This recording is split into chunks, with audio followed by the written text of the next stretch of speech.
Georgia Public Defender's Office says that they're preparing for a 4 p.m. RICO that will ultimately see Lil Baby being indicted. Some new video just came out, and it is really shaking things up in the case with Lil Baby. It looks like Lil Baby and his 4PF crew might end up telling everything to the police very soon. They could be facing a lot of serious charges in the next 90 days. Things are not looking good for Lil Baby right now. At the same time, his rivals, a group called the Goodfellas, are also in big trouble. They're about to be officially charged under a RICO case, which is very serious. All of this started with a very sad situation. Two 13-year-old boys, Layman Freeman and Jackety Davis, lost their lives in the middle of all this. They got caught up when the Goodfellas tried to attack 4PF. You may have heard a little about this before, but today something big came out, and it is shocking. Here is where everything gets even more serious. The Atlanta police are saying that Lil Baby is partly responsible for the deaths of those two kids. They believe his actions helped cause this sad situation. Police say Lil Baby went into a neighborhood that belongs to a rival gang just to shoot a music video. They say he knew it was dangerous, but went there anyway. Police also say Lil Baby is the only rapper who filmed a music video in that area. While the video was being filmed, someone started shooting. 2 people got hurt. After that, Lil Baby and his crew, 4PF, are believed to have gone back and shot someone named Trevont Turner, who was part of the Goodfellas. Then the Goodfellas came back again and shot up a street. That is when the 2 young boys, Layman and Jackety, were sadly killed. So now the police are blaming Lil Baby for setting everything off. This situation is getting worse very quickly, and it could end in a big way very soon. People started calling Adam 22 a snitch because no charges were filed at first. But then Adam said something that surprised a lot of people. He said he had a feeling that a RICO case might be coming. That made many people wonder what was really going on. Some people also said the reason police waited for years to take action was because the case might have gone to the federal level. If that is true, it would explain why the police stayed quiet for so long. Later, on a new episode of No Jumper, Adam sat down with DJ Academics, DJ Vlad, Trap Lore Ross, and Whack 100. The talk got serious when Academics asked Adam if he would change how he does interviews now that No Jumper is being mentioned in a federal indictment. If I saw my name in an indictment, I would be more careful about the things I talk about, Academics said. Adam did not agree. He said he never told Brick Baby or Loose Cannon to speak about anything that could get them into trouble. Almost every time I filmed with Brick Baby, it was live, Adam said. I never told him to speak about his past or any street stuff. Sometimes people like Brick Baby or Loose Cannon just want to show off when they are on camera. They want to say something crazy, and they do not always stop themselves. But Academics still did not believe Adam. He said, if I saw my name in an indictment, and it said that people were using my interviews to prove crimes, I would stop talking about those topics completely. Then things got even more serious. Academics said that Loose Cannon thought Adam set him up. I talked to him last night. He thinks you are the one who got him in trouble, Academics said. Adam said that was not true. He explained that Loose Cannon's first question to him from jail was about views. The first thing he asked me was, how did my episode do? He was still checking his views from behind bars, Adam said, shaking his head. Meanwhile, over on Reddit, fans of the No Jumper podcast were having a good time with the situation. Even though things were getting serious in real life, many users took to the internet to joke about the drama. One popular post was called Dear Feds, and it quickly started trending in the No Jumper community. In the post, people started making playful trade offers as if the legal troubles were part of a basketball trade or a fantasy league. One user wrote, "We will trade Adam, Jalek, and everyone from Long Beach for Brick Baby. That is a fair trade." Another person added, "Give back Brick Baby, take Dijon Paul. That is the best deal we can offer." These kinds of comments sparked hundreds of replies and reactions. The jokes kept rolling in, but there was something serious underneath the laughter. Even though the comments were full of jokes and memes, you could tell that a lot of fans were standing behind Brick Baby. Many people said he should be free and that he did not deserve to be behind bars, especially when Adam 22, the the face of the No Jumper platform, was still out and walking free. Some fans even said that Adam was the one who brought this kind of trouble to the platform in the first place, by giving people a place to talk openly about street life, beefs, and past crimes. The support for Brick Baby came from more than just fans of his music or his interviews. Some people felt like he was being used as an example, while others walked away untouched. That is what really bothered a lot of folks in the Reddit threads. The idea that someone could come on a podcast, speak their truth, and then end up facing charges, while the interviewer stays clear, did not sit right with some fans. And slowly, the jokes started turning into real questions. People began to ask out loud, is No Jumper just a platform where people tell their stories? Or is it part of the reason why some of these people are getting locked up? That question has started to come up more often as more of Adam's former co-hosts and guests face legal issues. Brick Baby, for example, was once a regular voice on the show. So was Loose Cannon. Both of them are now caught up in a serious RICO case, and the internet is not ignoring it. Adam, 22, who built No Jumper into one of the biggest hip-hop interview shows online, has been trying to clear his name. He keeps saying that he is not the reason these guys are in trouble. According to him, if someone decides to talk about their past or admit to something on camera, that is their own decision. Adam says he never told anyone to speak about crimes or to expose themselves. But even with that explanation, not everyone is buying it.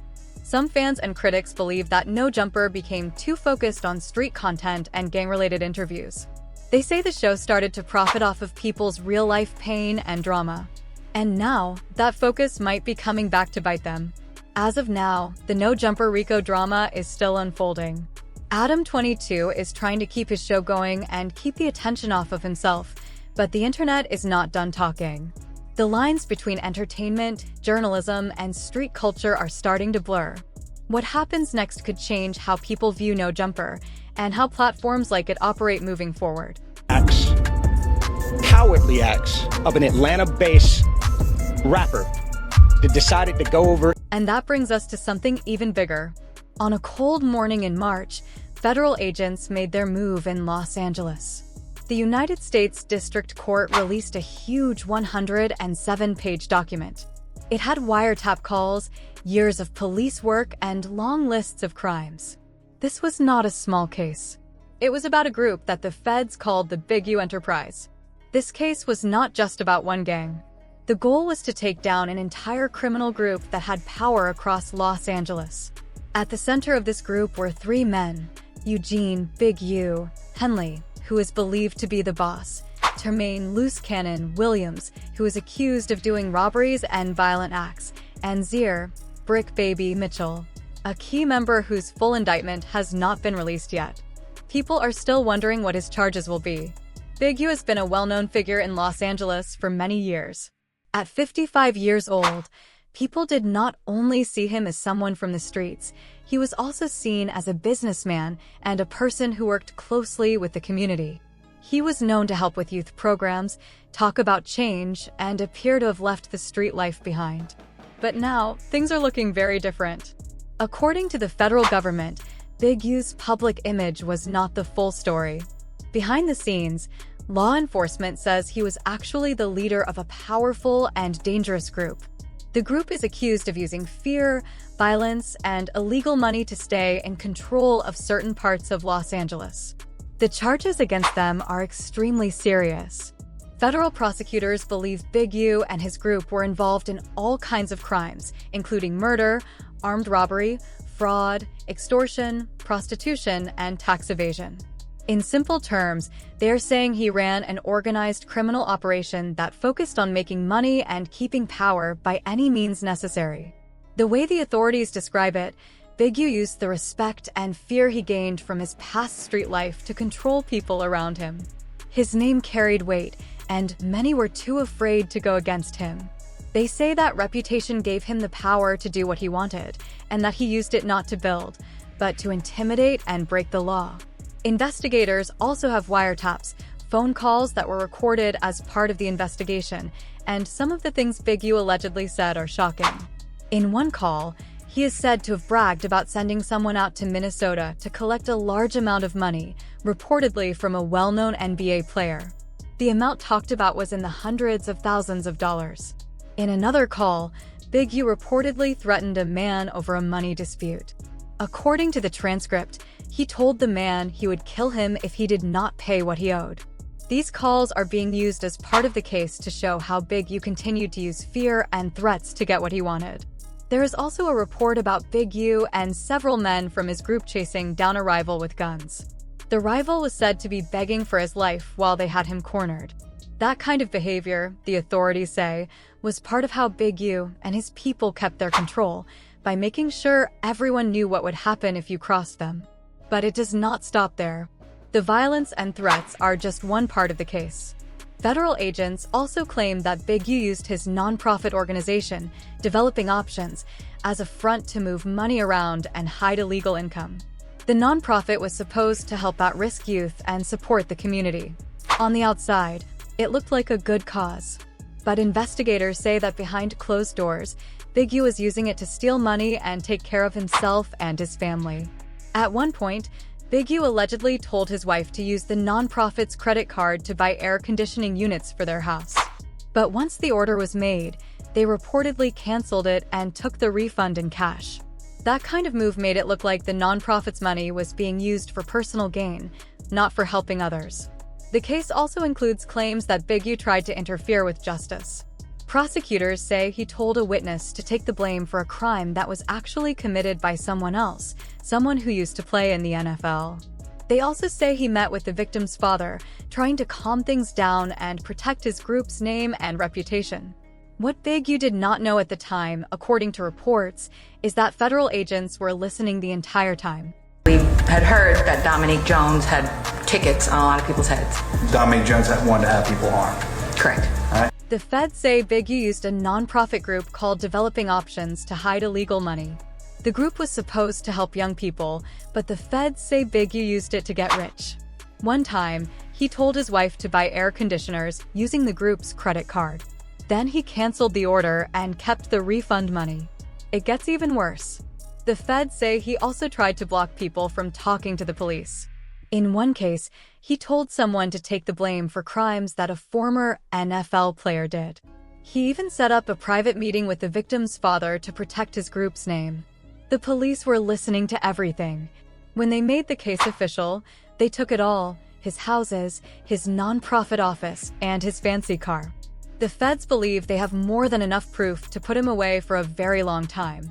Now, Big U's future is in serious danger. Let us put the YSL case with Young Thug and Ghana to the side for now. That whole situation opened the door for what we are seeing today.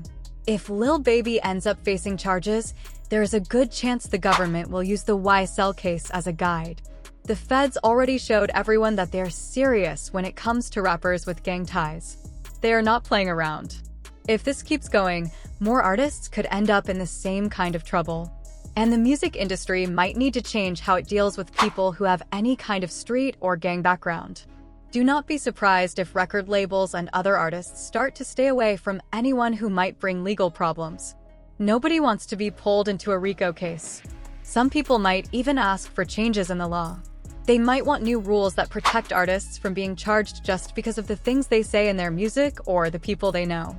But if the feds are watching and building a case, all of that might not matter. The game could change in a big way. Now let us talk about 4PF. Back in 2023, Lil Baby tried to change his image. He shut down 4PF as a record label and started a new company called Glass Window Entertainment. That was his way of saying he wanted to grow, become more professional, and leave the street life behind. But even with the name change, the past does not just go away. If a RICO case really comes, the old ties to 4PF could still hurt him. Some people will say the rebrand was just a way to run from his past. Others will say he was trying to do the right thing. But the truth is, it might not be enough to protect him. 4PF has already been linked to street violence. And even if Lil Baby is trying to move forward, that history could still bring problems. People are going to look at everything he does. They will ask if he really left that life behind, or if he is just trying to look clean in front of the cameras. If a RICO indictment really happens, it could turn into something big. There could be a huge trial with people telling all kinds of stories. Some former friends, or even rivals, might go to court and speak on what they know. People might hear things they never expected about the music industry and how it connects to real-life crime. At that point, the line between music and the streets could become hard to see. The things rappers say in songs might be used as evidence. What fans once thought was just entertainment could be taken as real proof. And that would create a big mess. Now let us talk about Lil Baby's future. If he is found guilty, this could be the end of his music career. He might have to take a long break, or he might be forced to retire. The image he built as someone who gives back to the community in Atlanta could fall apart. People who once saw him as a role model might see him as just another rapper caught up in the streets. This could also make it hard for him to keep helping others. If he is in court or dealing with legal issues, he will not be able to focus on his community work. And some people might start to wonder if he ever really meant it. Was he truly helping others? Or was it just a way to look good? Some fans will still stand by him. They will say the system is trying to bring down another successful Black artist. But others might feel let down. They might feel like Lil Baby turned his back on the same people he promised to support. All of this could split his fan base and bring even more attention from police, the media, and the public. Things are getting serious now. So what do you think? Is a RICO case really coming for Lil Baby? Should he be held responsible for what other people in his crew have done? Or is he being unfairly targeted? Let us know what you think in the comments.